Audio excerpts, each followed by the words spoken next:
start to a crazy 2020 MLS season. DC United have big smiles on all of our faces after picking up 10 out of the last 12 possible points. A big win at home tonight at Audi Field as we welcome you into Tried and True, the DC United Postgame podcast presented by Heineken. I'm John Lee, joined as always virtual this week by Joshua Morgan, Michael Black, and Sam Kastner. And guys, is doing a reboot. Hold on. Sam, we are live still. It looks like we're back up now, though. Go ahead, John. Yeah, no, I mean it's been. I don't know what to say really about this team other than it's so exciting to watch on the attacking end. They're pushing forward. Hey, Chad, it's Zach. Can you hear me? Yeah, all good. Awesome. Congrats on the 3 points, Coach. We'll go ahead and get started. Potentially to the post-game we'll go to press Steve conference. Goff first. Steve, go ahead, man. Hey, Chad. Thanks for your time. Things are getting interesting now. The victory and some results went your way. How do you feel about this team's chances of getting in the playoffs now? It's great. You know, we're clawing our way. We're fighting our way to be in it. You know, it's we'll have to evaluate where we're at tomorrow, essentially. But yeah, once again, they left it all out there. We found a way, and that's what we said we had to do tonight was just find a way to get 3 points. At times, you know, the second half we probably could have been a little better, but this time of year, that's what it's about, is finding a way to get results. And obviously we're gaining a little bit of momentum. We're gaining confidence.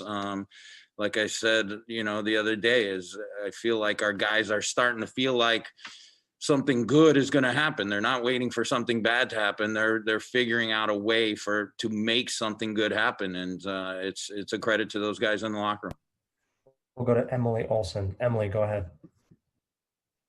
Hi, Chad. Looking at the stats, this is Edison Flores' first 90 minutes since the restart. I think second 90 minutes all season. What do you see out of him today? And what do you think his role is going to be here down the stretch?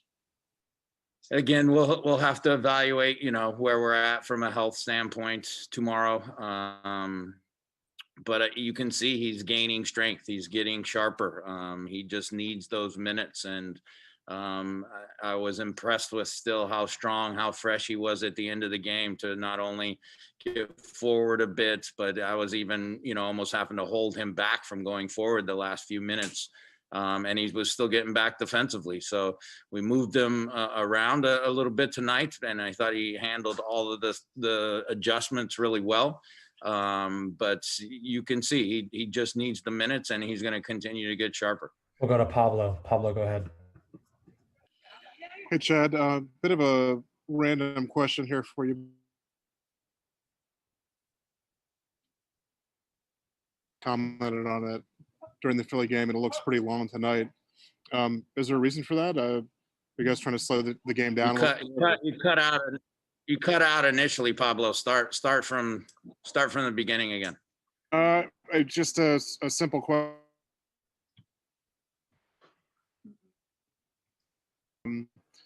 You know, I think I'm not hearing it, Zach.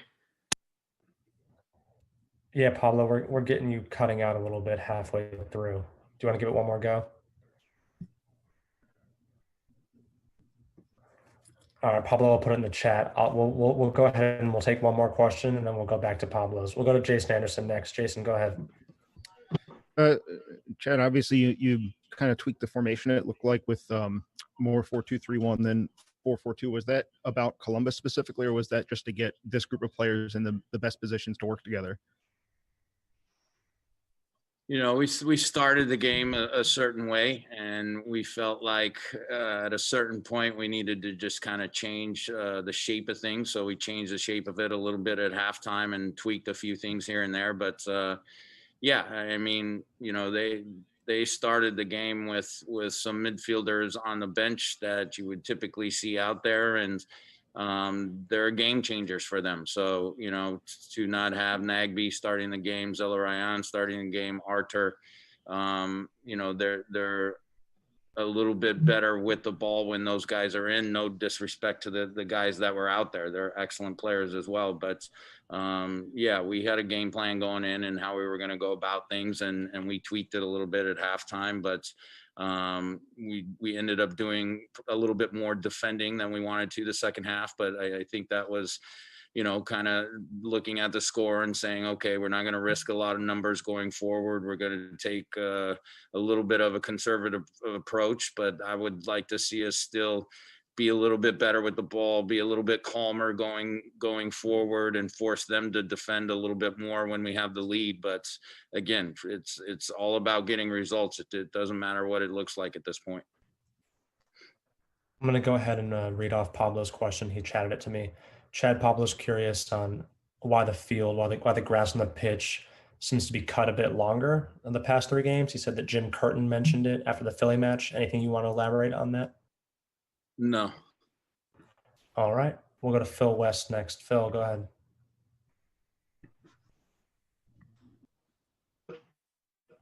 Yeah, I just wanted to ask about the Gressel goal, kind of what you saw there, and talk about his performance tonight. I mean, obviously it's been kind of a strange season for him, but obviously that's a big goal at a big moment. Yeah, great goal. Great finish. I thought he got a lot of real dangerous service in. I thought he helped a lot with our possession.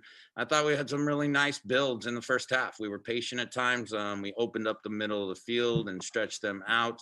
When we got into the structure we had worked on, and I thought we could have done it more. I thought we could continue to build the game a little bit more from the back again in the second half. But again, just a well-worked goal by the guys, good build-up, and that's stuff we've been working on in the practice days that we do have. We don't have a ton of them, but we are trying to fine-tune some things here and there, and it's nice when you see some of that stuff come to fruition in the games.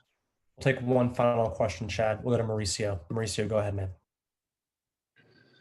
Thank you, Coach, for your time, and congratulations on the third win. What is the situation with Joseph Mora? I saw that he was a little injured on his head. Do you have anything from him lately? Like what's happening? He's good. Yeah, he's getting some stitches as we speak, but that's about all I know. Chad, thanks for your time, man. Appreciate it. All right, and that is DC United's interim head coach, Chad Ashton, at the podium. And, it sounds like more of the same, right? We're just going to keep tweaking little things and just move ahead to that game. What do you guys think? One game at a time. Yeah. One game at a time. And very unwilling to comment on the length of the grass. Didn't want to just straight up call out Tim Curtin there. But so here's what I'll ask, guys. And this is interesting times here. DC have now won more games in the past, week and a half than they've won all season. And looking at the notes that Michael pulled together before the show, that's 3 straight now against Columbus. What's phenomenal. going on? I don't know. What do you guys think? Great things happen when you score goals. It seems like a very basic premise of the game, but you saw a DC United team that managed to score first, go ahead, was able to hold on to it, and then in the second half was able to come back a little bit, play a little more defensive, defend the result, and come away with 3 points. It's a very effective way to play a game. This team has struggled for a very long time getting that first goal and getting a lead, making the most of that. But tonight we saw exactly the way this team should win.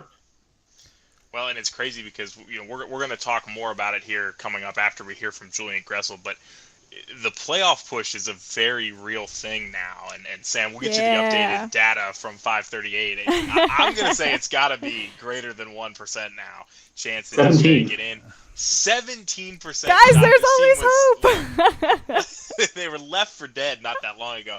And perhaps the most important takeaway from that press conference is that Dallas actually took the lead against Miami. They're up 2-1 in the 88th minute in a game that we're now watching other games because this team is so close. Phenomenal. Yeah, we needed at the time of the start of the game, we needed Chicago to drop points and Miami to drop points. And as of right now, Chicago did drop those points. Fingers crossed, knock on wood.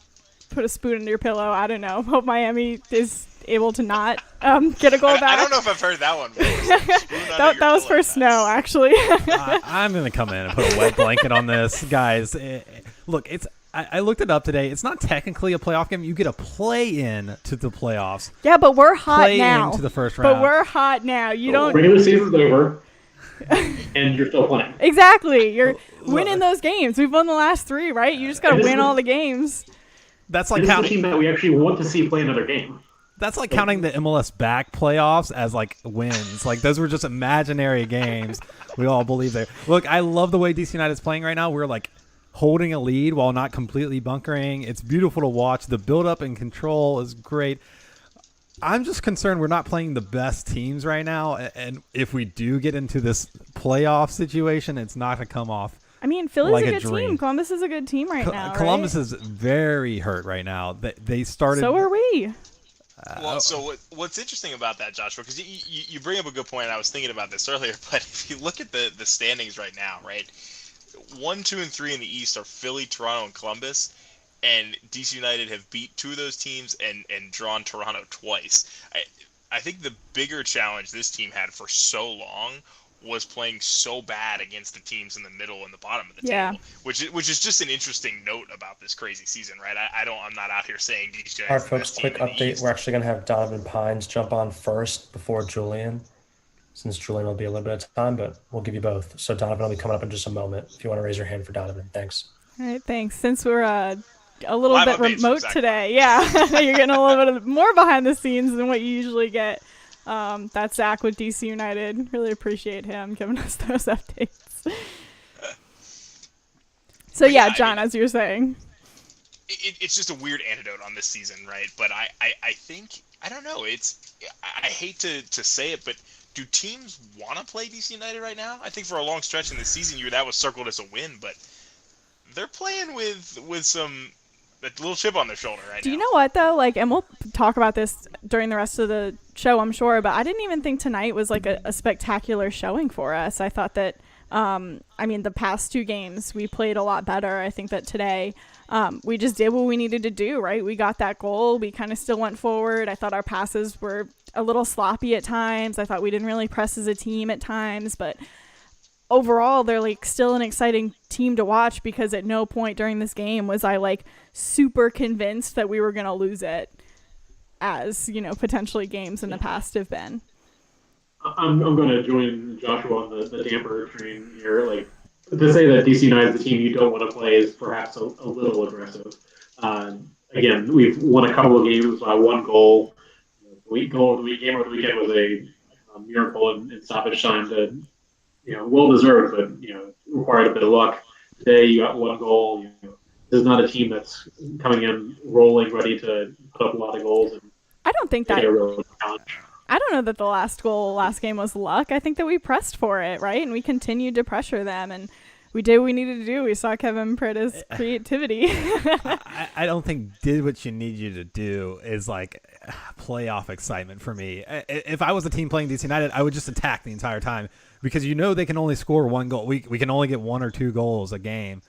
Just play your good players against us. It's like most of soccer, though, right? Like, we were conceding a lot. Yeah, it kind of depends. Sometimes teams really hit hot streaks, but it's not like there's any game in the league when you're like, yeah, there were 3+ goals every single game.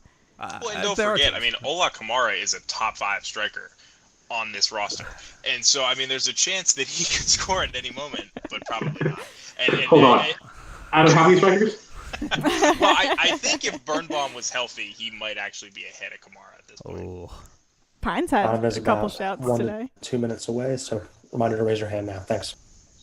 It's 2-minute warning for Donovan Pines coming up. And, one of the things I'd say about that, Joshua, because you make a good point, I think with every player tonight, I thought Donovan Pines had a great game, by the way, but he also had at least 2 plays that stick out to me. It's just like, that was an unneeded turnover. Yeah. And I think we saw that out of Gressel, who had a number of great balls tonight and overall had a good performance. And again, he had a couple giveaways that it's just like, what is going on? So definitely not as polished as I'd like them to be. But by I any think means. that's what you expect of this team right now, right? Like, it's not just going to flip a switch and we're going to be the best team in the league. And that's, what we've been hearing from Chad Ashton during every single one of his press conferences is we're going to look at it. We were able to get the result. There are little things we need to tweak. We're going to keep doing that. We're going to try to fix our mistakes, and we're just going to move on to the next game. And really, that's the mentality they need right now.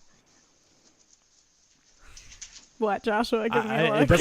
It doesn't win you playoff games. I don't think. I don't think doing what you need to do and just trying harder, which has been Seattle won an MLS Cup without taking a shot on goal. Roster is probably 10 times better. They didn't take a shot on goal that year. I'm just saying, like anything. This is MLS. Well, anything can happen. Obviously, we're going to need to break this down a lot more after Donovan, but I would just caution us all against moving the goalposts a little bit. It was 2-3 weeks ago where we were all laughing at Sam for saying we could even make the playoffs. And 17%. So you're right, Joshua. Like we might not be winning a ton of playoff games, but where this team was, just the fact that we're talking about being close to qualifying is a dramatic change from where we were a month ago. Sure. Now, yeah. We've talked ad nauseum on the show about should that be the goal for DC United long term? Absolutely not. But kind of taken in the context of this season, I'm just thrilled that they're exciting to watch again. John, I'm just going to point out that we are currently 8 points out of 7, which is normally the last playoff spot. Yeah, but it's 2020, man. It's crazy times. So I think that I don't know, did Dallas win it out, John? Hey, Don, it's Zach. How you doing, man? 5th minute here. Good, buddy. Thanks for doing this. Sounds we appreciate good. it. All right, I think we're going over the press conference now. Just a reminder to raise your hand. We'll go ahead and go to Phil West first. Phil, go ahead. Heather, congratulations on the win today. Just wanted to, can you hear me? Yes, I can, Phil. Hello? I can hear you. Oh, no, I can't hear you now. Oops. Can you hear me now? Buddy. Yeah. Hello? Phil, we can hear you. Okay. Yeah, sorry about that. So just want to ask about the kind of mood of the players right now. Just you've got a couple games left in the season here. All of a sudden, looks like the playoffs are a possibility where they might have not been a few weeks ago. Yeah, I mean the overall morale of the team is high. We all feel great. I'm really proud of the boys tonight. The men and how we performed tonight. Everyone dug deep and did their job, and we came out with a result. And we really wanted to come in and dominate the game from the start and focus on our strengths. So, playing out the back, trying to be quick with the ball. And, we got that goal early in the first half, and we just needed to, stay focused. And, everyone in the locker room was just so happy after the game. And it was just a very good atmosphere. Awesome. We'll go to Jason Anderson next. Jason, go ahead. Hi, Donovan. Congrats on the win. Did you expect this game to be? There were a lot of stoppages, a lot of physical moments. Did you expect that from this game? Not really. I felt like it was going to be more, I guess, open game. I thought we were going to be able to play more, which we did, and there's not going to be a lot of fouls. But we capitalized on the fouls that we had, and we made sure we digressed the time and make sure that we were making the most of the time that was, to our advantage. So, when Fish goes down or Emil goes down for a foul, we try to, waste as much time as possible so we could, just like kill the game a little bit and try to ruin their flow. Yeah. We'll go to Mauricio. Mauricio, go ahead. Hey, Donovan, thank you for your time. 9 shots DC United did against Columbus, and Columbus only won. What do you think it was the change for this game? It was awesome. What was the conversation from the coach to you guys?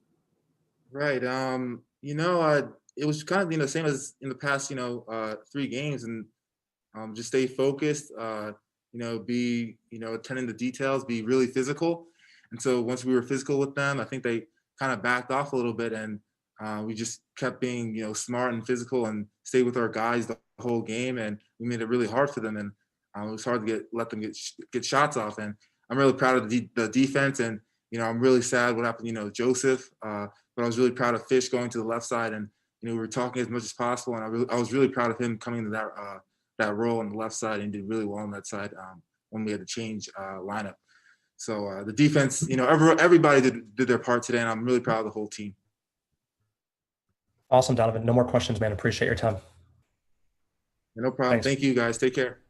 All right, and that is DC United's defender Donovan Pines, who I just love hearing in these press conferences. He is always so positive and has such great things to say. Did anything stick out to you all? I appreciate that he was honest about the way we tried to kill the game off the end. Every team does it, but making sure that you really take your time to recover from injuries, make sure that you're not moving too fast. Within the laws of the game, of course, we drew a card for yellows, but it's nice to be in a position where you can actually do that and not be screaming out of frustration that you're out of time to try to make a comeback. Yeah, and he talked about dominating possession, a little bit through attacking play, and that's just everything. Not been the game plan for so much of this season, and that stuck out to me a lot tonight. Is like they were comfortable to possess the ball, in the defensive third sometimes when needed, right? They were comfortable to play it back, but it didn't feel like, Joshua, I distinctly remember a game, and there's so many games, I don't remember which one, but you talked a lot about just like the game plan was recycle, like move the ball forward, see if we get a shot, okay, recycle it all the way back to Hamid. And that to me was not what we saw tonight, so much so as just comfortable, hit the open person, keep possession, move forward, and it was confident. And I think we've seen that over the last few games. I mean, that's what we've all been screaming at our televisions about. Like, guys, if you defend the whole match, you're going to face a lot more shots, and it's going to be a lot harder. Zach, how you doing, man? All right, and I think we're going to throw it over to Julian Gressel now for the post. Sorry for the delay. All good, man. All good. How are you? Good, how are you? Good, buddy. All right, folks, go ahead and raise your hand if you have a question for Julian. We'll go to Steve Goff. Steve. Julian, take us through the goal and particularly the possession and the link of passes leading to Emil's cross to you. Yeah, I thought it was. I haven't watched it back, but from the feel in the game, it felt like it was a pretty good possession in their half, which we've talked about a lot in the past few weeks of doing that more often, which will create more chances for us in general, and that. I think it's a really good touch from Eddie to put Emil in behind, and Emil lifts his head and sees me in the kind of trailing a bit and open and put a pass from him, and get a little bit lucky maybe on the deflection, but ultimately I think a very, very good team goal. Thanks, Julian. We'll go to Phil West. Phil, go ahead. Okay. So same question I put to Donovan. Just wanted to know kind of about the mood of the team right now, how you're feeling, belief in getting to the playoffs, those sorts of things. Well, I mean, probably as high as it's ever been, to be honest with you. I mean, we've just won our third game in a row, and I think everybody else lost. So, I feel like everybody kind of forgot about us, and then here we are. And we've kind of embraced that over the last few weeks, and we're going to continue to do that and try and put ourselves in the best spot possible. I think we're right in the mix now, and we're excited, man. We're a group that believes in that, that's on the same page, that we believe in each other, no matter who plays, no matter who comes in off the bench. Everybody's working for each other, and that's exactly what we want. And we'll see what happens over the next 2 games. Thanks, Julian. I'm going to pause for a couple of seconds to see if anyone else has any more questions. All right, Julian, congrats on the 3. Oh, I see one more, Julian. Sorry, buddy. I see one more just came in. We'll go to Mauricio. Mauricio, go ahead, man. All right, thank you. I was about to hang up. That's good. Thank you for your time, Julian. Excellent performance today. What do you expect for the next game? You say a little bit of that, but what do you expect for the next game, being 3 games on a row with a victory? Yeah, I mean, it's another big game. We've kind of treated these last few games as playoff games already, and I think our performances haven't been amazing, but we've always outworked the team. It felt like, and we're going to continue to do that, and then try and win that game as well. I think, like I said, I think we've won 3 games in a row. We haven't lost in 4, and we want to continue that momentum and not take our foot off the gas. There's 2 games left in the season, and we fight for our lives every single game, and we're going to continue to do that on Sunday. Hopefully get another win and see kind of how everybody else does. But yeah, man, we're just excited to kind of have this shot again and be in the mix. Awesome, Julian. That's all we got, man. Appreciate it. All right, and that's DC United's Julian Gressel, pretty much echoing the same feelings we have on this podcast to varying degrees, that, it's just on the next game. We just got to do what we need to do, get 3 points. Thankfully, we are off the DC United Zoom call now. We're very thankful to be bringing those live press conferences to you all, but it's given our technology a little bit of a stretch today. Hopefully, we'll be a little bit better streaming and being able to hear each other. We appreciate everybody who sticks around live and listens to us and kind of muddles through with us. Yeah, just a reminder for our listeners that we used to be a live in-stadium post-game show in front of people, and then we did a podcast on the side. We've kind of reinvented and gone with the process, just like DC United has. Yeah, and we were not the only ones with technical issues today, so I don't feel that bad. But yeah, just appreciate everyone sticking with it. Sorry, Sam, go ahead. No, go ahead. Yeah. I was going to say, I was thinking about it earlier when we were talking through how we're going to pull this show off with kind of everybody remote again, but also having to use Zoom for the team. And just the sheer number of iterations we've gone through of connections and everything this year, it's kind of mind-boggling, and we've always made it work. So yeah, we appreciate all the listeners putting up with us. And look, it's not as bad as things are going for the LA Galaxy right now. We're down 3-0 in the 29th minute. Oh man, can I bask in this? Remember when they thought Chicharito was going to break the league, and he has been worse than Kamara? I love it. Staggering. Wow, that's there was some talk about him coming here at one point. Oh, obviously, we might have been mentioned. Yeah, I don't. They might not combine for 20 goals. I mean, All right. Well, back to DC United. I loved hearing just the mentality that Gressel had and the entire team has. I know y'all tease me so much for being positive, but 17 is a lot more than less than 1. So we're moving in the right direction. I venture to guess it might have gone up a little bit after the Dallas-Miami result as well. Yeah, so goal differential is going to kill this team. But I know. We can if we keep getting those 3 points though, and they've got a couple. Miami and Chicago have a couple tough games. I think it's Miami, right, that plays Toronto. Which is going to be a difficult game, but regardless, John, kind of to what you were getting at before we switched over to Gressel. I love to see that higher press from the team and kind of trying to get possession further up the field. But I think we still need to do it as a team, right? I think the whole team is not necessarily used to pressing. There were a couple times when the offense was kind of pressing, the defense had dropped back, and there was just this huge gap in the midfield. And they were really able to Columbus was really able to push the ball up in that way. So those are kind of the little things that I'd love to see this team improve on. But I think we still have the creativity up top, right? And sometimes that takes a long time to get, but we've been able to just jump in and kind of get those passes off and at least, see the pass. And even if it doesn't get to the person it's intended to, we're at least looking for that, which is a huge step forward. And I think that is what's making the difference with this team. Absolutely. And I think, as far as mentality goes, to be going forward with a purpose, you saw a goal today from Gressel that was the result of the build-up from having people forward, Gressel getting into a position. How many times this year have we seen where they would streak up a wing, turn the play across in, and play it across where there might be a striker if we're lucky? Otherwise, there's nothing there. Gressel was hanging out at the top of the box, waiting for the ball to come, and had an opportunity to hit a strike. Still not quite sure how it made it through the three defenders there. Thank goodness it did. Yeah, there were a couple too right at the end of the game that Flores just didn't pounce on. He really looked gassed at the end of the game, but I think that we could have gone up by another one had he just kind of gone the extra couple feet and played on that ball. That Sorga shot, I could have sworn that was for the back corner. Got flashbacks from that New Jersey game. I was just checking the polls, and despite all the flack that he's gotten all season on this show, Julian Gressel is now tied for second in Golden Boot on the team. With the rest of the team, I think. With the entire back line. 8 other players, but we got to give him props. To be fair, I'm only 2 goals out of the Golden Boot second place. I mean, come on. I got time. I got no games to go.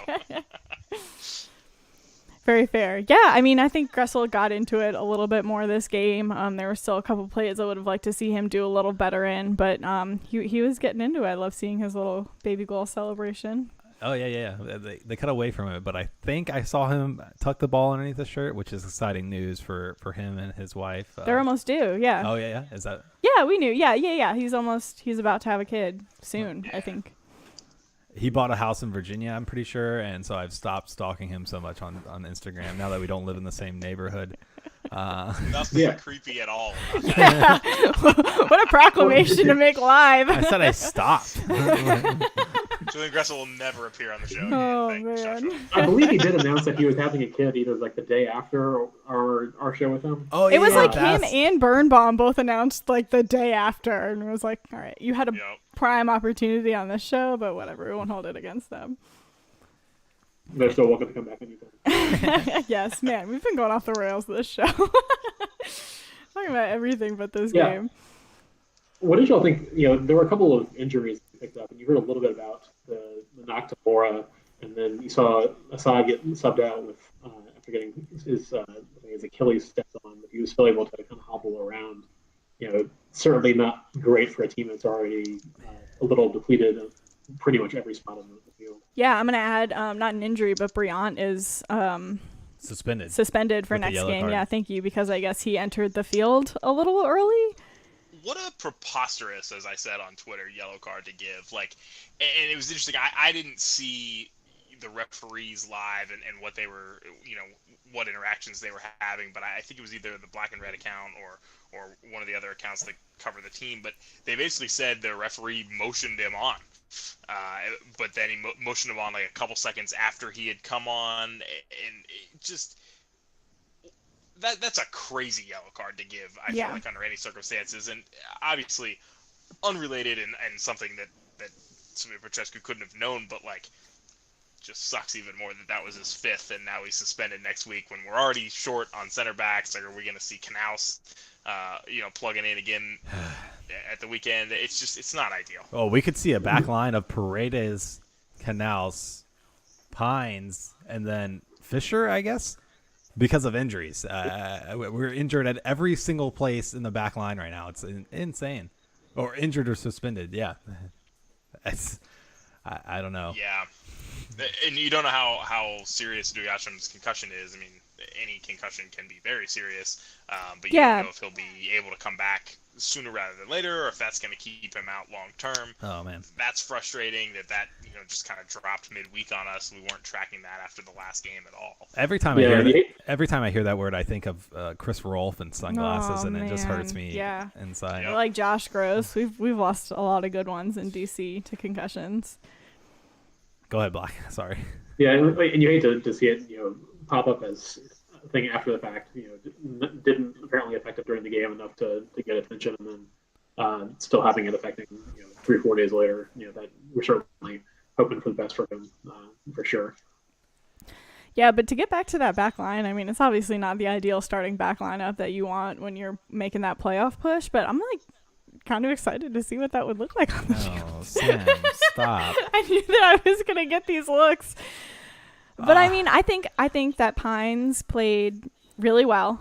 He's been playing really well. I think that Russell played really well last game at center back. You all, I believe it was John gave him man of the match. Our Twitter listeners agreed. We did the poll, and he got man of the match from them. So I think that they could be a very interesting pairing. And then I think that Paredes and Fisher are both really offensive players, and they can definitely push up the field. And that's, what we've been seeing of this team. It's what we've been asking of. It's what's been making this team successful in the past 4 games.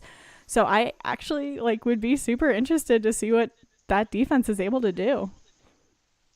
The lineup's come out the last couple of games, and we've always said, well, no kids.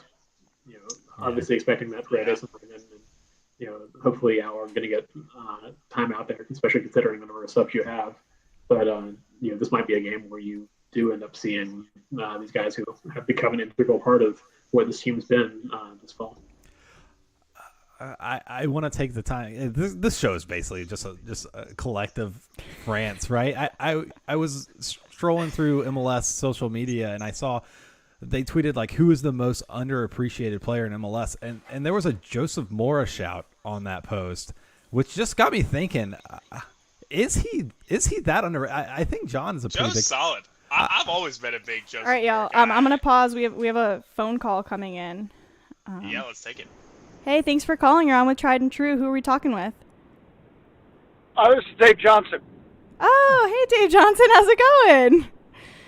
Good. I'm doing well. And the deal was I get to come on after a win, right? Yes, absolutely. We finally have you on. What did you think of the game tonight? Well, as we said tonight, that to me showed real maturity because there were some dicey moments, but they again had a lead and played it out and got the result. And it was something that Chad Ashton talked about earlier in the week, that they were, the bigger picture. There's lots of things they can get better on. But now it's just finding a way to get 3 points because they are serious about this playoff push. It's not some pipe dream, and certainly now if you look at the standings, it's not a pipe dream anymore. So I understand Columbus didn't have Zardes and et cetera, and you can put asterisks on it, but you know what? You deal with the team you're playing at that point, and I thought they managed that game from start to finish. I don't want to say perfectly because, as I said, there were some dicey moments. There were times that they had trouble dealing with the Columbus press, and they were a little bit too casual playing out of the back. But I think the fact that I haven't seen the final stats, they were out shooting Columbus for a large portion of the game. They weren't going to just sit back and absorb pressure. This is a bright finish to the season, and I think. It just says a lot that, Chad Ashton's message to the team was, after the coaching change, go out and play like Ben Olsen, like as a player. And right now, it can be said that this group of guys is playing like Ben played as a player. You can't say anybody left it on the field, didn't leave it on the field tonight. They certainly did. Yeah, Dave, it looks like DC United outshot Columbus 9-7, with both teams having one shot on target. We're super excited with the recent form. Only 2 games left in the regular season. Do you think DC United has what it takes to get past these last 2 teams, especially New England? Well, and I think New England lost tonight, and so they're not going to be in a good mood, but not that, people's feelings should go into it because each match is its own thing. But it's going to be tough. It's a road match, but I do, and I think about Moses Nyman. Tonight comes off the bench and draws 3 critical fouls, and or Kevin Paredes and his role in the game-winning goal the other day in Atlanta. The moment doesn't seem too big, for our young guys. Griffin Yao tied that game up against Toronto. So I wouldn't rule anything out because this team it really does have confidence and belief, and it was concerning, and we don't know I have not heard the thing that the final result on Joseph Mora. He's had such a wonderful season, so that would be a critical blow if he can't go on Sunday, and obviously we're gonna have to play without Fred Briant because he got that. It was a crazy yellow card for coming back on the field too soon. So he's got an accumulation of cards. So there's going to be some challenges. But again, I never saw this. I never saw a 3-game winning streak coming. So at this point, that's why you tune in and that's why you stay with this team because they certainly have given us a big twist in the tail in the end of the season. Hey, David, Sean, can you hear me? I guess not. We have a couple of our co-hosts are remote this week. We tried to do a comms check with them. It's not working currently. We're getting really excited for this team, but we're worried about all the injuries as well. We talked about a potential back line for next game that includes Paredes for Mora, Knaus for Birnbaum, Pines for Bryant. Yeah. It's looking pretty thin, but the team has been pretty deep. Like you just talked about the young kids stepping up. What do they have to do to take that step next game? Well, I think the probability is you will see, as you said, Canals back, in a center back role. And again, we looked this up. He had never played center back in a 4-back system before Saturday in Atlanta. So, but he's just such a special player because no matter where he's assigned, he just performs so well. And I think Kevin Paredes gives you, if that's the way you have to go, an excellent option at left back, and can help continue. What needs to continue is a DC United team that doesn't spend all game defending, and it is creating things, and you're seeing that simple joy, and whether it's a Julian Gressel or the other thing that I think has to continue to happen is, and I think this is what the next few games are critical for Edison Flores, because a variety of circumstances, the pandemic, the stop-start, he comes to a new team, he's hurt. Speaking of New England, of course, that's where he got the concussion and the facial injuries. We really have not, been able to really see the full unwrapping of Edison Flores. And as Chad told me this week that he was going to put him in the role he put him in tonight because he wanted him to make more of an impact on the game offensively, but also help defend. I mean, he's a smart player. His back heel on the goal, the Gressel goal, was just an example of his vision and skill. So, I think for us to be successful is just to continue what the trend of what we've seen in recent games, and also look for Edison Flores to be more of an impact player in these last. I can't believe I'm saying it. Last 2 games, it's gone by so fast. I think that's going to be critical to DC's success. Hey, Davey, there? All right, I think we might have lost him. Postseason. Oh, hey, Davey, there? I'm here. I'm still here. Awesome. You cut out a little bit. Could you just repeat that last part of what you said? I said I was going to buy you all a beer if we made the playoffs. We will hold you to it, Dave. That's the best news of 2020. We're getting a couple of questions from our fans here, kind of combined. We've seen a bunch of different forwards rotate, and you finally get to say it's in the net again, and we love hearing it. Who do you think we should start up top going forward, or should it continue to be this rotation that we've seen? I think I'd like to see. I think going forward, I would like to see the what we saw tonight. And again, the caveat that you're going to have to bring a Paredes in, you're going to have to bring a Canals in, but I'd like to see Flores in that role where he's, he tends to drift to the left anyway, but and Assad playing that number 8 role, he certainly plays well because he is a clever, inventive player. But I think the strategy Chad used tonight, and I think Rivas gives you a dynamic of being able to hold up ball and help with possession. I would like to go with that as a starter, and why not continue it? Because I think it showed some promise tonight. And then yes, you introduce a Kamara or you put in Sorg in a situation tonight where you're not going to get shortchanged on a work rate on Sorg, and at the very least he was going to make life difficult for the Columbus defenders as they tried to play out of the back, and he almost came close to giving us another one of those late dramatic goals like he did against the Red Bulls. Not as dramatic because there would have been a lot of time left, but he missed by much on that chance in the box, and I liked the way he composed himself and got that shot off. So, I would like to see him stick with where he put Flores tonight and start Rivas up top, and then you adjust from there. Yeah, we love to hear it, and we loved seeing it tonight. It definitely paid off. You definitely have a better eye on the team than most any of our fans here. They want to know, what was the biggest change that's been going on with DC United since the coaching change? Is it what you said, that they're playing like Ben Olsen on the field, like as a player, or is there more that we can't see? I think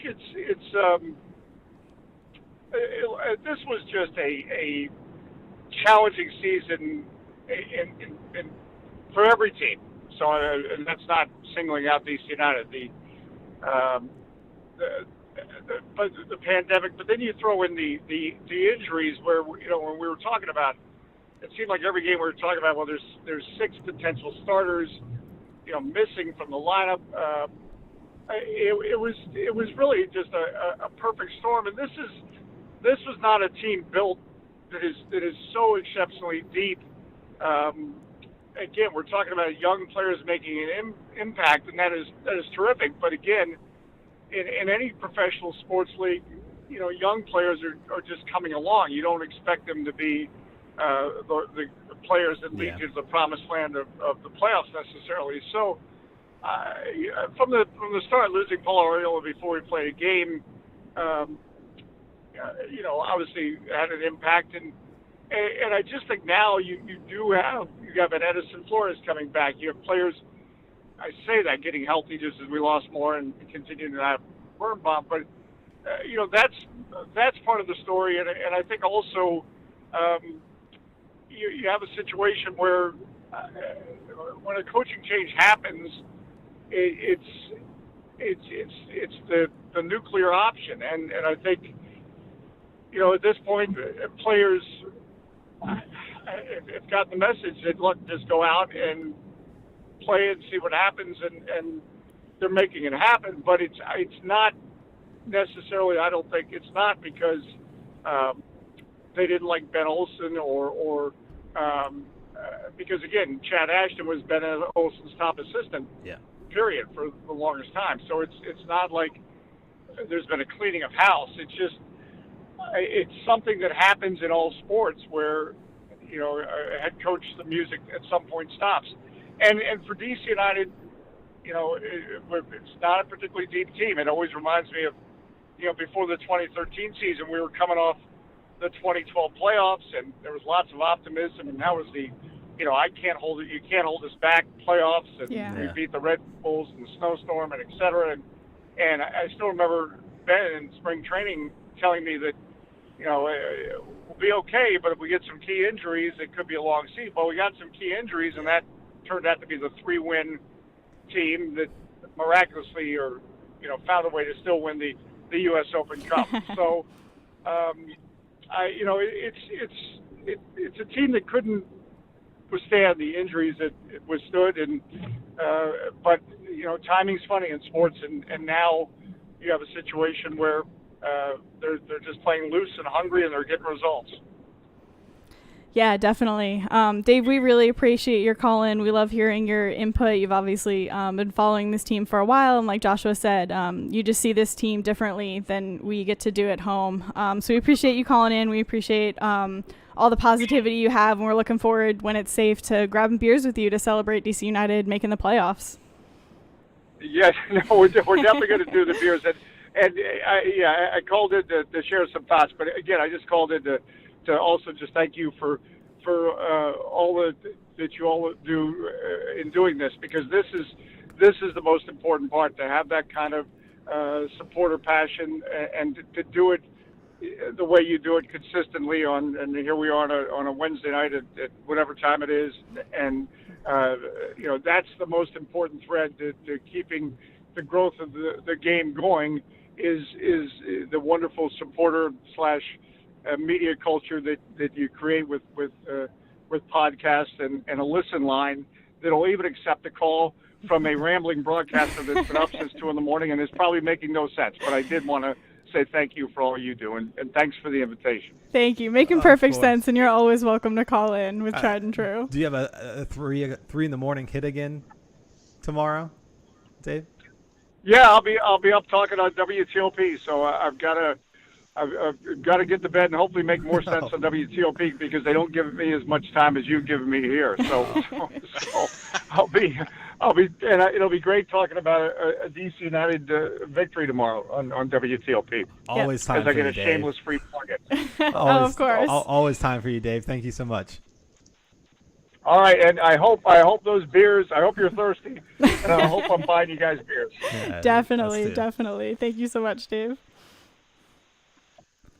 Well, we told you guys before, you never know what's going to happen on this show with technical glitches and whatnot, but apparently we get calls from Dave Johnson nowadays, and so I'm a little bit stunned as Rose off. Me too. Oh my gosh. Man, you love to hear from him. I just love like that also positivity he brings. I love you guys, but you're not necessarily as positive as I am all the time. So I love hearing him back me up a little bit and saying that we're totally going to make the playoffs. Well, and yeah, I did a little bit of a rundown there while Dave was talking. As we mentioned last week, us being remote, I wasn't able, and neither was Michael able to interact. He's heartbroken about it. With Dave there. No, not at all. I was not upset. But I ran some quick numbers here, and obviously looking ahead at the upcoming games. 2 games left for DC. Chicago have the game in hand, as you guys mentioned earlier in the show, but Miami and Chicago and DC are all sitting on 21 points right now, which is kind of crazy. We were talking about 2013 level season, and to be on 21 points now with 2 games to go. I mean, it's not great, but it's much better than we thought. And looking at these games, Miami plays away to Toronto, which is in Hartford, and then they've got the dreaded home game against Cincinnati to wrap up the season. We know that's a trap. So we'll see what they can do with that. Chicago, obviously, with the game in hand, but not an easy run for them. They're away to Nashville, who are almost ready to clinch a playoff spot if they haven't already. Away to Minnesota, and then home against NYCFC. And then Montreal is on 23 points, but they're home to Orlando, and then they come here to DC in that last weekend. And so obviously DC play New England for the 48th time on Sunday, and then they're home against Montreal to wrap it up. So some fascinating games here as we come into the final stretch of the season. It's within reach, and the updated figure from 538 has it at 22% shot that DC would make the playoffs after amazing. Which is, like the average age of our players right now, so it's pretty phenomenal. Dave's got me throwing the wet towel into the dryer. DC United are making the playoffs. I need that beer. Oh my goodness! I need that beer with Dave. If we win a playoff game, I'll send beers to our followers in the chat. Oh man, I have some Heineken 0.0 that they sent me here. You guys can have. He just went so far off the rails that Michael Black just left. He just dropped. He's gone. He's not here anymore. Oh, maybe he's back. He's going to jump up for a minute. He said, "Is this real life?" We're worried that Joshua went so far off the deep end. We're like, I'm done. I can't. No, I'm still so overwhelmed by having Dave call in that my face can't even be seen. I love it. What are some of the people? What are some of the people in the chat saying about making the playoffs? Because they're, as we said last and always, they're very soccer knowledgeable. So I'd love to hear the opinions they have. I know we're on a little bit of a delay broadcasting, so we're just gonna have to wait. Please put in the comments what you think about the playoffs. But guys, I really just think we're moving in the right direction. Look, everyone's just riding the wave of this win. I brought it up. I was like, hey, do I need to rein back this group? Like, are they getting too excited? But Brian said, just enjoy the win that we just got. Exactly. 2 more games left. Look, you guys are normally just like the worst about getting overhyped about. No, I always believed. Long shot I always knew. Man. I always knew we could turn it around, man. Yeah, in 2013 too. Well, yes, same still. We won the Open Cup that year. That's Ben's only trophy. Who? That's true. Oh man, Dang. Brutal. But so Eric's mentioning here, and this is exactly where my head's at. Right, is just feeling a little iffy with the New England game, and longtime listeners know my frustration with New England this year. I just, we have to get past them. It's almost like one of those, like, you play a team so many times, you're bound to beat them, and it feels like the writing's kind of on the wall for DC United to get that win, and then Montreal late season games are always a trip with this team, whether it's blowing them out, in the first year of the Rooney and the Audi Field era, or it's, going up to Montreal and getting the one shot, one kill win. Those late season games Historic. against Impact are always fun too. So Yeah. It's promising too that Montreal's right on that line with us, and we play them. Right, that's like basically a 6-point game right there on the final. All the drama. Day. I mean, we're going up against Bruce Arena and Richie Williams in the first game, and then so friends there, and then foes with Thierry Henry in the final game. Oh man, this is just, they write themselves here. We might have to do like a live watch along for that final game. I mean, obviously we can't stream the game, but we could do the show, live during the game and give our reactions or something. We'll figure that out. If you let us know if you'd be interested in that, because we'd be interested in providing it. But if everyone just kind of like shook their heads and they were like, "Oh, John, you're reaching," let us know. Yeah. Well, and you all know I've criticized the format before, but the fact that we do have a situation where a lot of teams are still in the hunt. I think I just saw a push notification that 4 teams just qualified tonight in New England, Nashville, and a couple others. But the fact that you do have more teams that are still involved this late, even though, frankly, based on the majority of our season, we probably shouldn't be in that conversation. It is exciting. It makes you feel a little bit like a European league where you're at the bottom and still have stuff to play for. I'm not going to go fully into that direction, but it is quite a sight to behold, and we're in a much better spot than we were a week ago. Yeah, and that's promising sorry, John. That's promising that New England has already clinched, right? Less to play for. Yeah, they have less to play for. They might be resting a little bit. I'm sure that Bruce Arena is going to want to bring a little bit of extra because it is against DC United. But I mean, he's also got to play smart if they want to make that long playoff run, right? So it'll be interesting for sure. And that's a really quick turnaround. That's just a couple days from now.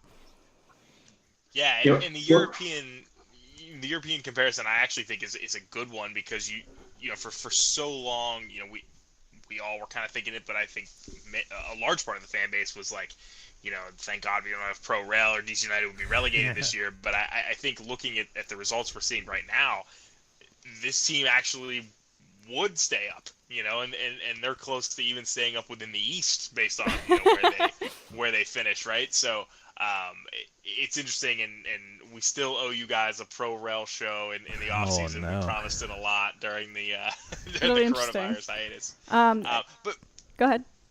I was just gonna say I want to shift back to the game a little bit because one of the things that I think just kind of embodies where this team is at right now is the goal they scored tonight. It was such a team goal. I was impressed with Fisher kind of setting it up, but I even tweeted during the game, 3 guys who I know I've personally dogged on the show this season were all involved in that goal. Is there a player on the team that you haven't, or? Well, look, it's not been a great year, guys. Let's be honest. We're flying high at the moment, but there were some dark times. Flores had just one hell of a back heel. Yeah. To set up Assad gets it in, and Gressel gets off a great shot. It took a bit of a deflection, but those are 3 guys they would probably tell you haven't had the best season this year, and to see all 3 of them plus Fisher, and by the way, don't sleep on Fisher because Chris Duyacham's basically played him out of a spot the last couple games. I mean, they'd been rotating in and out a bit, but I think the hot hand, if you will, was with Chris until he got concussed, and Fish put in a great shift tonight as well. I mean, it's a full Jamaican international. That's what you would expect from a player of that level. That's a callback. That's a deep cut. Yeah, go back and watch our show from the hiatus to figure out what's going on. We interviewed Fisher. But you're totally right that a lot of this has been about getting opportunities. That's one of the things that Dave talked about as far as the young guys getting on the field, and it's something that we speculated that moving forward, we're going to be better off from having had a chance to play guys like Paredes and Yao and get them real meaningful minutes now rather than in the out years. So getting time on the field, getting solid minutes, and it's possible that we're going to see the fruits of that sooner rather than later, as soon as this year. So that's a really exciting place to be, and another reason to play against. Yeah, the thing too about this playoff push is that when we make the playoffs and we enter that first game, I think that our mentality is going to be different this year than it has been in previous years. And I've been very vocally frustrated about Ben Olsen, how he approaches the playoffs. No, just in the past, he's kind of been like laissez-faire about it. You know, he's like, oh, you know, it's, you know, I just think about last year when we lost it, or we tied to Cincy, and he's like, what, we're in the playoffs. And then you kind of saw how the team like entered the field during those games. It was kind of like, we deserve to be here. It's just going to kind of come to us. And that never panned out in these past several years. So I am really excited to make the playoffs and then to see how this team with this different mentality is able to do. I think especially because like we're riding this wave, right, of these recent victories. The team is riding this wave of these recent victories, and they really believe, especially when we're able to get over that line, they're going to have this incredible mentality that we can really make anything possible because this is what we're doing right now, right? So it'll be so much fun to watch. You heard a little bit of that in Gressel's, and we didn't have a lot of questions from the press for him, probably because there's not much to talk about. They're just winning games. But yeah, he was like, hey, people need, or he didn't say they need to take notice, but yeah, we've kind of been slept on for a while because we were bad, but now we're good. Pay attention, kind of. I don't know. It's a weird vibe. We've won 3 in a row somehow. Maybe we can. Maybe. Oh man, guys, stop. We've turned Joshua, and Joshua. People are gonna hold you accountable too. We got a text from Ryan. It did not take us much, right, to get back into the playoff conversation. Sorry, game. John. But yeah, he said we're making the playoffs, 5 straight wins to end the season, and I'll be awaiting the free beer offer after we win a game in round 1. Look, so. Dave's going broke. If that happens, Dave owes me one, so I'm balancing out. Also, note we got 2 people to watch the Montreal game. Eric and oh man, I'm blanking on his name right now. Brian from YouTube, always in the comment section. So we might have to throw that together. Yeah, maybe we'll do a Zoom call or something. That'd be fun.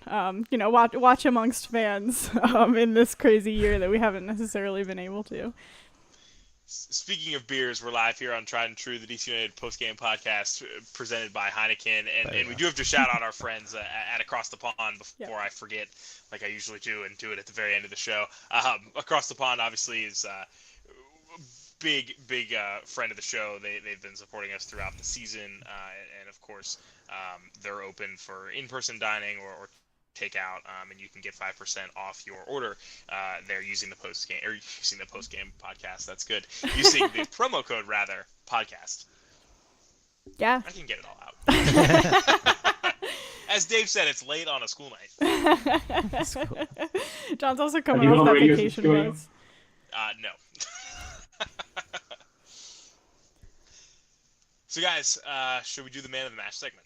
Yeah, who did DC United award to? Julian Gressel. That's what the team gave it to. Yeah. Okay. For that goal, should have known. Yeah, they're pretty easy to predict. I'm not going to differ too much. I thought, man, just with we've kind of snubbed him a little bit. He's been playing better and better as the season has progressed. The team, it was just a good overall team performance. It was just weird to say for this team that wasn't playing well as a team before. They didn't have to bunker because players were playing well. Julian looked really good. Got in a couple good crosses, and then tucks away the goal to become number 2 in the Golden Boot race for DC United. He's my man of the match. I would like to point out also that Joshua was wearing a different jersey at the start of the game, and then Gressel scored, and he changed jerseys into his Gressel jersey, and I was like, you can't change jerseys while we're winning a game. We didn't end up scoring again, so maybe I can blame that on Joshua, but I was terrified. Let him know whose jersey I was wearing when we scored the goal to win the game. That's what I thought. It was Acosta, who's Lucho. no longer with this team. Whatever. Acosta's... Lucho comes back to this team and they win. That's what I'm getting out of Sam. Lucho is Joshua's man of the match. This is rough because I can't mute Joshua this week, so we're just going to have to deal with this. John, who would you give it to? Oh man, I was really hoping I could get away with going last. No. Sam, I'm with you though. I mean, it was such a, I think Joshua, you said it was such a team performance tonight, which you love to see. I mean, Donovan Pines was huge again.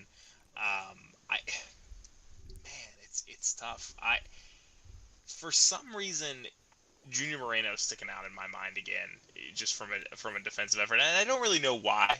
Sometimes when I look at the man of the match, I try to just think of like who is the player that I was regularly excited to see them do a thing, and I'm going to give it to Moreno tonight, and I don't know if I can do much more to explain it than that. John's just going with the vibes.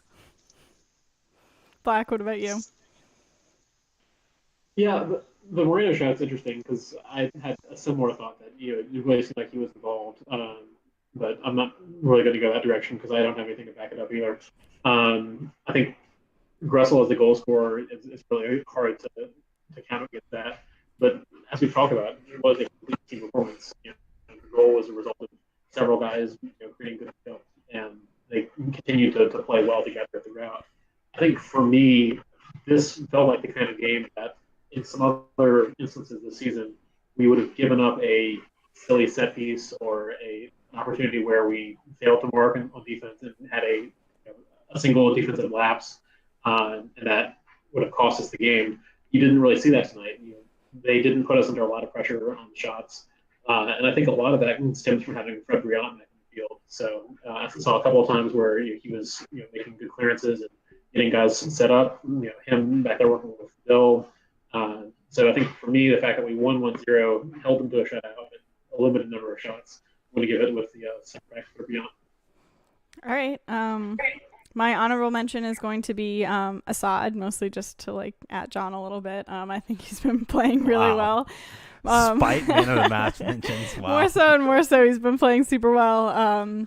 But my man of the match again is going to be Donovan Pines. I think he's just been playing really well. There was a pretty good cross he had in. He had a couple shots on goal, but he also had some pretty good defensive plays. There were there were a couple key plays in the box that were a little touchy for me. I was a little bit afraid potentially, a young defender would have gone down and made that tackle and kind of given up that silly PK, but he kept his composure. He was really quick on his feet and he was able to win the ball for us. So Donovan Pines for me.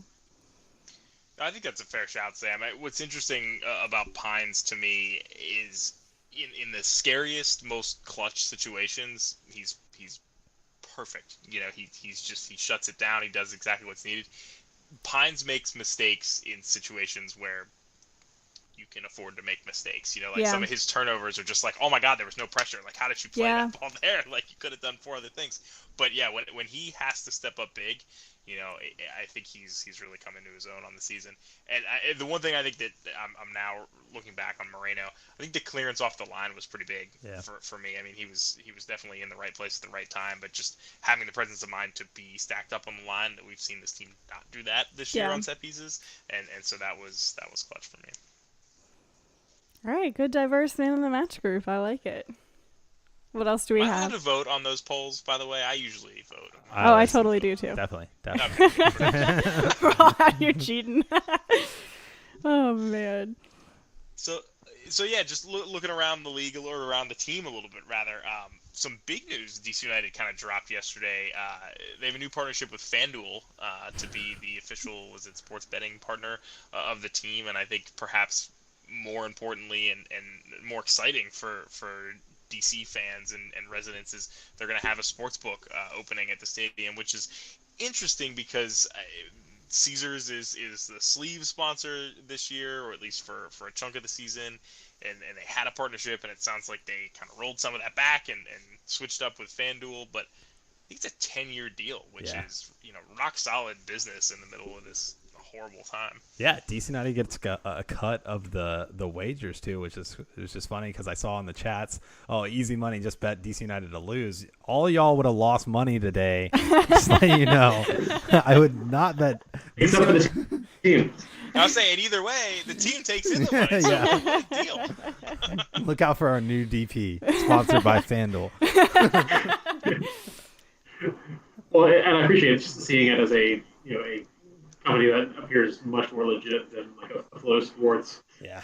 Obviously, we've all heard of FanDuel and been around the scene for a while. So looking forward to seeing what they've got going on, and looking forward to getting back in the stadium at some point and doing our shows from wherever we're going to do it, whether it's from the sportsbook or wherever we can make it work. Yeah, and FanDuel actually has an app that functions on Android, which inherently makes it better than Flow Sports. All right, what's Sam, next? tonight was sustainability night. It was sustainability night. Yeah, we learned that Audi Field is the second cleanest stadium in MLS. I gotta assume behind Seattle's stadium because I'm pretty sure they basically just I think they're carbon neutral. Yeah, I really think they just like pull out all the pollution from the air actively. That's what they have their staff doing. But you know, it's it's great to hear. You know, you hear a lot about the taxpayer money that went into this stadium and how DC United was able to get this stadium to remain in DC. So I think it's really great that it was created kind of with that forward-thinking mindset. With all, I don't remember exactly the number, but there were so many like solar panels on the top of the stadium. So I love it. You know, we need the Earth to stick around. So. I appreciate it. DC United sustaining their chance to qualify for the playoffs here. You like that? Looking around the league, we went deep on this a couple weeks ago, and Backtrack City, the Supporters Shield is back after all the fan unrest. People were very upset. Yeah. They brought it back. It's a thing. The trophy's going to be handed out again. Everybody except for me is happy, I think. No, neither am I. I mean, I disagreed with... I mean, listen. It's never been a balanced schedule ever in MLS, right? You always played some teams more than others, so it was a little bit of a wonky trophy. Anyway, you throw in this season where you don't play... Or at the beginning of the season when you weren't supposed to play two teams at all. Was it 2 or 3 teams? You just weren't going to play them. So at that, I was like, all right, writing off this trophy. I really think Toronto just kind of threw a little hissy fit, and they were like, oh, okay, yeah. Which, I mean, if Toronto wants to get this shambolic trophy for playing Montreal and Vancouver 800 times, this year a little bit. I mean, they're the best team in Canada, right? That plays in MLS. And that's not up for debate. So the fact that they just got to play Montreal and Montreal and do that. Come Vancouver on now. 12 times. I don't know. I think Philly might be taking it now. Philly's the best team in Canada. Oh, you mean just taking the trophy? The Shield. The Shield. Yeah. I don't know. I just saw Columbus kind of knocked out of the conversation after tonight. Went back. You're welcome, everyone. Yeah, I'm fine with giving them a trophy. It's whatever. You know, it's the only trophy that the Red Bulls have won. So already shambolic. I'm teasing. I love the trophy. Otherwise, I agreed obviously with the decision not to award it. They decided to backtrack that. Whatever. We're winning the MLS Cup, so it doesn't really matter. Wow, Sam went from like, hey, we're going to get into the playoffs, to now we're winning the MLS Cup. Kevin Paredes told us he was bringing one to DC. I just didn't realize he meant this soon. Wow. I was going to say, hopefully Kevin's got a number of years left in the black and red, so it doesn't have to be this year, but we'll take it. I'll take many from him. I just wish we could be there for it. Yeah. That's a whole other side of the coin.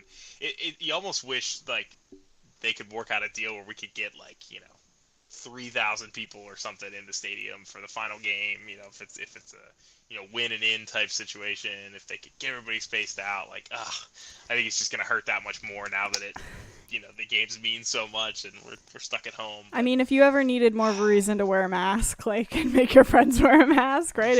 It's really up to the city. DC United would love to have people in the stadium. It's really up to the city. And DC United, or DC, I believe is trending at least better than a lot of other places in this country are. So just keep encouraging everyone to be safe, and who knows what we're going to be able to do in the future, right? It's a crazy year.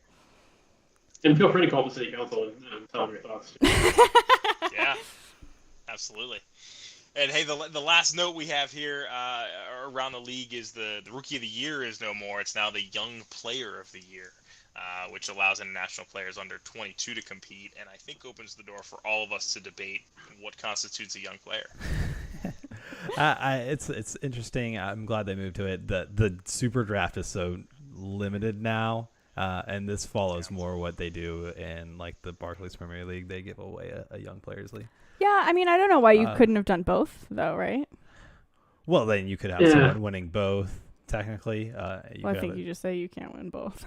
That's kind of redundant. But this lines it up for Kevin Paredes to win it next year, being the young player. I mean, he's got Sam's vote, but I'm pretty sure he'll gain a couple more next year. Right? How do we become a media ballot? Look, How legit do we have to be for that? Moses put in a 10-minute plus stoppage time shift tonight. He was and had like phenomenal. 7 key fouls committed against him, which was just outrageous. You're right. I think if he had played any more in that game, you know, he would have been a pretty good man of the match shout. I think it's hard to give it to him for such a little time that he played, but he really came out. He was flying. He was doing the work for this team, which you love to see, which again just goes back to what Dave Johnson was saying, you know, that these young kids are rising to the moment, and we've been saying that too. So you love to see it. MLS Cup, man. Yeah, and I love having, you know, this award actually kind of line up with our priorities moving forward. You know, that was one of the things they negotiated with the CBA was additional slots, costing less against your DP and cap structure for guys under 22. It was kind of silly that a guy coming out of college could count as a rookie, but you know, somebody that you had brought in from abroad didn't. It was a strange circumstance. I think it's a sign that the league is growing, and it's a big thing. Yeah. Yeah, and I think our last note of the week obviously is the reminder to get out the vote. You know, early voting is open in DC, Maryland, and Virginia right now. It actually ends on Halloween in Virginia, and of course Election Day is less than a week away, which I don't know. It still feels like May to me the way this year's been going. But November 3rd, of course, is Election Day, so don't forget to get out and vote. But before we get to Election Day, DC United, 3 wins in a row, 10 points out of the last 12 available. They play again against New England on Sunday. That's at 7:30 p.m. in their penultimate game of the season. So we look forward to chatting with you guys then. What did I miss, guys? I think you got it. I just want to know what's the fastest a team has gone from the bottom of the power rankings to the top. Because we did 2 more wins. Going in the playoffs, we gotta be top of the power rankings. Vamos. Top. No. 5 Central went from like hating on us for being excited to like. I know, what a flip. We need Dave Johnson to call in all the time. Also probably every day of your life. Like the way that he just flipped your mentality. I love it. We all need Dave Johnson's positivity. Well, listen, if you're still hanging out with us tonight, thanks for spending your evening with us, celebrating with us. This has been a ton of fun. If you're not already following us or liking us or subscribing to us, all those things, please tell a friend about the show. We love continuing to grow our little community here, and you guys make it so much fun to talk, especially after these wins. So let's do it again on Sunday. Sounds It's been good. Tried and True, the DC United Postgame Podcast presented by Heineken.